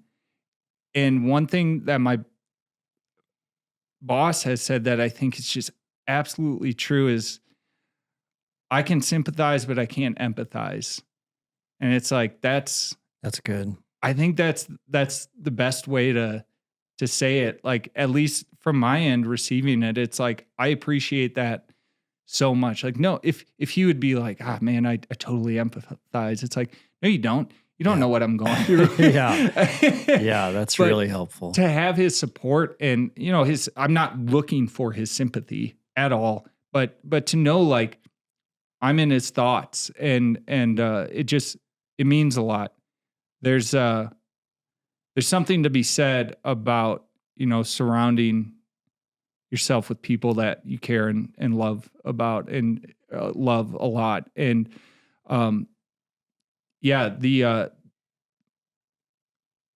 it's just like, it's such a greater power than the sum of the parts. So in closing, we are bumping up against a time parameter, but closing thoughts on just what you would say to people struggling out there with alcoholism. Yeah. Start with and focus on yourself. Do it for you. When I was white knuckling, I was doing it for my wife. I love her intensely. That wasn't enough. And this is a crazy thing. Like, if you're doing recovery, if you're doing sobriety for someone else, at some point they're going to piss you off or do something that causes a slight resentment against them. You know, it's an easy way to lash back. Go and get hammered. And so I don't believe I can support my own recovery by doing it for anyone other than myself. And I think in my story, my struggle was accepting of who I was and loving myself. So start in the mirror and try to, at least if you have that seed of a thought, try to verbalize it. If looking in the mirror is too hard, because I know how difficult it can be to make eye contact with yourself. If looking in the mirror is too hard, go to a room and just say it out loud and try to hear it. If that's too hard, shut the lights off so it's completely dark. I mean, just do anything you can to make it as easy as possible to say that you have a problem, whether it's addiction or some other problem in my life. I fumbled the words, "My name is Kyle, I'm an alcoholic," for multiple days when I first started saying it. Yeah. It would get caught in my throat, but they made you repeat it every single time you started group. I'm Kyle. My sober date is 5/14. My drug of choice is alcohol. You get into the rooms of AA. I'm Kyle, I'm an alcoholic. It becomes less burdensome to say that, but you have to start somewhere. So make it as easy as possible to just say it out loud. Because I've had the thought in my mind for more than 12 years that I had a problem with alcohol. It was not until I started saying it out loud that things started to change for me. And know that even though you're focused on yourself and your recovery has to be for you, you're not alone. At the very least, you have God. You have a higher power. There is a plan for all of this. The world sucks in a lot of senses, and the world is absolutely full of suffering. But how you bear your cross and your burdens is the opportunity of your lifetime. And so do it well. Like, that is all I'm focused on. I only desire to be the hero of my story. And right now my story primarily impacts my wife and my kid. And that's all I'm focused on. But it starts with me. That's amazing, man. Well, we are sure proud of you and love you. And I know this story is going to impact a lot of people in a positive way. And thanks for the courage it took to lay that all out there. It's been a journey to be able to get comfortable. And like, seriously, the anxiety thing, like, I would have been a hot mess if I had to sit here before and try to do this. Like, again, the mic and the cameras, and it's like, oh, there's some guy named Eric that I don't really know, but he's from Minnesota, so he's a good guy. And like, I would have just been totally sweating through this. And it's like, it's amazing what can transform. Do I actually have time to do a final quick reading? Let's do it. It's like a paragraph long. Yeah. This is from like the Alcoholics Anonymous book. Let's close with that. That'll be perfect. So it's something called The Promise, and it's read in every meeting, but I think it's a good way to close. If we are painstaking about this phase of our development, we will be amazed before we are halfway through. We are going to know a new freedom and a new happiness. We will not regret the past, nor wish to shut the door on it. We will comprehend the word serenity, and we will know peace. No matter how far down the scale we have gone, we will see how our experience can benefit others. That feeling of uselessness and self-pity will disappear. We will lose interest in selfish things and gain interest in our fellows. Self-seeking will slip away. Our whole attitude and outlook upon life will change. Fear of people and of economic insecurity will leave us.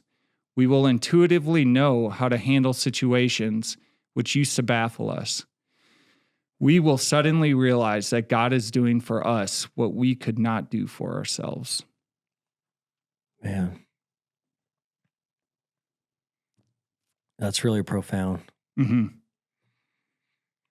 Thanks, Kyle. Thank you, Dustin. Love you, man. Love you. Means a lot.